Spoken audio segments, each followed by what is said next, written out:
নমস্কার, 7 hour news নেটওয়ার্কে আপনাদের স্বাগত। দীর্ঘ প্রতীক্ষার অবসান, অবশেষে ভারতে তথা বঙ্গে পৌঁছল বাংলাদেশের ইলিশ।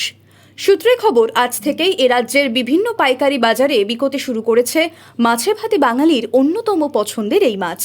গত বৃহস্পতিবারই বেনাপোল বন্দর দিয়ে পেট্রাপোল সীমান্তে এসে পৌঁছয় প্রথম লটের বাংলাদেশি ইলিশ। প্রথম গাড়িতে প্রায় 4 টন ইলিশ এসেছে বলে খবর ইম্পোর্টার সংস্থার সূত্রে। বৃহস্পতিবার রাতের মধ্যেই আমদানিকৃত ইলিশগুলি পৌঁছে যায় হাওড়া, পাতিপুকুর, শিয়ালদহ সহ রাজ্যের একাধিক পাইকারি বাজারে।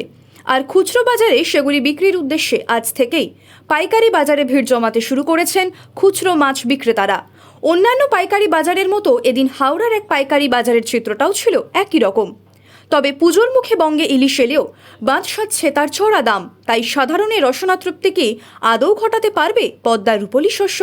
আর পাইকারি বাজারে ইলিশের দাম যদি আজকের মতোই চড়া থাকে, তবে তা যে মধ্যবিত্তের নাগালের বাইরে হবে তা কিন্তু এক বাক্যে স্বীকার করে নিচ্ছেন পাইকারি থেকে খুচরো বিক্রেতারা। আজ পাইকারি বাজারে কত দামেই বা বিকোচ্ছে বাংলাদেশি ইলিশ? বিক্রেতাদের কাছ থেকেই তা সরাসরি শুনুন। বাজার মোটামুটি যা রেট হচ্ছে তাতে পাইকার ধরছে না, রেট বেশি বেশি বলে পাইকার আসছে, দাম শুনছে, কিন্তু পাইকার চলে যাচ্ছে। পাইকার রেটের রেঞ্জের বাইরে হয়ে যাচ্ছে পাইকারি। এই জন্য পাইকার আসছে, মাছ দেখছে, দেখে চলে যাচ্ছে, কিন্তু টাকার রেঞ্জের জন্য রেটটা হাই আছে বলে এই জন্য পাইকার নিতে পারছে না। হ্যাঁ, চাহিদা থাকে, তারপরে টাকা মানে রেটটা একটু বেশি হচ্ছে, তো এর জন্যই নিতে পারছে না। কিন্তু রেটটা কমলে, তাহলে যদি কমে তাহলে পাইকার কেনা স্টার্ট করবে। আজকে প্রথম দিন এসছে তো, তার জন্য রেটটা একটু হাই আছে।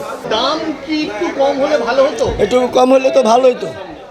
14 হতো, তাহলে আমরা 15 বিক্রি করলে খদ্দের দুটো একটা নিতে পারতো। এই ক্ষেত্রে কি সাধারণ মানুষ কতটা কিনতে পারবে? সাধারণ মানুষ নিতে পারবে না, এগুলো যারা চাকরি করে, যাদের পয়সা আছে তারাই দাদা নিতে পারবে। এছাড়া সাধারণ লোকে যারা 300 টাকা 500 টাকা রোজে কাজ করে, তারা একটা ইলিশ মাছ কোথাতে নিবে? হ্যাঁ, যদি একটু কমার সম্ভাবনা থাকে তাহলে সাধারণ লোকে ধরেন মিনিমাম যারা 500 টাকা 300 টাকা রোজে কাজ করে, তারা ধরেন হয়তো পয়সা জোগাইয়া একটা যদি 1000 টাকা হইলে তোমরা একটা নিতে পারে, খেতে পারে। বাচ্চাদের নিয়ে কোনো দিন খায় নাই, অত দামের মাছ খেতে পারে না। এই বছর কোনো গরিবে ইলিশ মাছই খেতে পারেনি। মনে করেন 50-এরও বেশি, 40 ভাগ লোকে খেয়েছে, 60 ভাগ লোকে ইলিশ মাছ বাড়িতে যায় না। যদি একটু কম হয়, যারা অনেক আছে ধরেন কাজে বাড়িতে কাজ করে, ওই নিবে, যারা পয়সা আছে তারাই নিবে, তারাই খাবে। শখ, এ নিল শখ, বাংলাদেশ ইলিশ তার সবসময় পাবে না। প্রতি বছরই দুর্গাপুজো উপলক্ষে সৌজন্যের ইলিশ ঢোকে বঙ্গে। তবে হাসিনা সরকারের পতনের পর মোহাম্মদ ইউনূসের নেতৃত্বাধীন অন্তর্বর্তীকালীন বাংলাদেশের সরকার এ বিষয়ে উল্টো পথে হেঁটেছিল।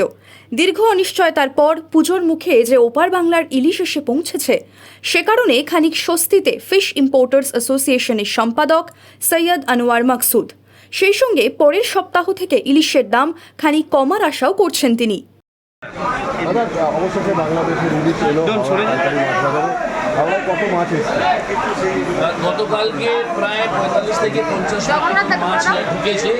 যে মাছটা হাওড়া, পাতিপুকুর, শিয়ালদা, শিলিগুড়ি সব জায়গায় গেছে। এই মাছটাই আজকে বিক্রি হচ্ছে। আজকে শুক্রবার, আজকে কোনো মাছ ঢুকবে না, কারণ বাংলাদেশ বন্ধ থাকে। আগামীকাল শনিবারে মাছ আবার ঢুকবে। তো মাছের ল্যান্ডিং কম আছে, এই কারণে মাছটা কম ঢুকছে, আর দামটাও একটু হাই আছে।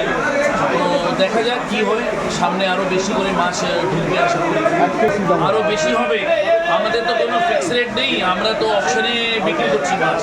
তো কোনোটা 1700, কোনোটা 1600, এরকম করে বিক্রি হচ্ছে। কমও আছে, 1500, 1400 আছে, কারণ মাছের সাইজ বিভিন্ন সাইজ আছে।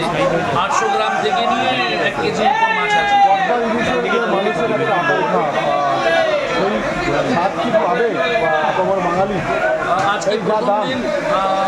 আজকে প্রথম দিন আছে, মাছ কম আছে, তারপর প্রথম দিনে একটু দাম বেশি, কিন্তু আমি আশা করি যে সামনে উইকে মাছের দামটা কমবে, যেহেতু ল্যান্ডিংটাও আশা করি যে বেশি করে হওয়া উচিত। দেখা যাক, বাট আমরা খুশি এই কারণেই যে অন্তত আমরা মাছটা আনতে পেরেছি।